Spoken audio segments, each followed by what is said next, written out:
وعلیکم السلام ورحمۃ اللہ وبرکاتہ۔ سورۃ الحرام آیت نمبر 157 میں اللہ تعالیٰ فرماتے ہیں وَيُحِلُّ لَهُمُ الطَّيِّبَاتُ وَيُحَرِّمُ عَلَيْهِمُ الْخَبَائِثَ کہ اللہ نے طیب چیزوں کو حلال کیا اور خبیث چیزوں کو حرام کر دیا ہے۔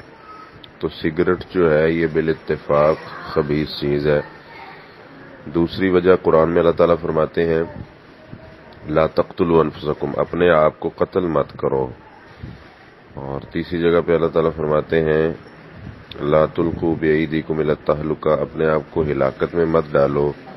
یہ قتل بھی کرنا ہے چونکہ یہ بہت مضر ہے، کینسر وغیرہ کی بیماریاں ہیں اور ہلاکت بھی ہے۔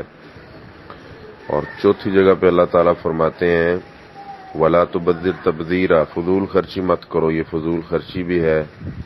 اور ایسے ہی صحیح حدیث میں رسول اللہ صلی اللہ علیہ وسلم نے پیاز اور لہسن کچا کھانے سے منع کیا کیونکہ اس میں بدبو ہوتی ہے۔ تو حلال چیز بدبو کی وجہ سے کچی استعمال کرنے سے آپ صلی اللہ علیہ وسلم نے منع فرما دیا، تو یہ تو بالاولیٰ منع ہے، یہ تو ہے بھی حرام ہے اور اتنی سخت بدبو ہے اس میں، اس لیے ہرگز یہ حلال نہیں ہے سگریٹ۔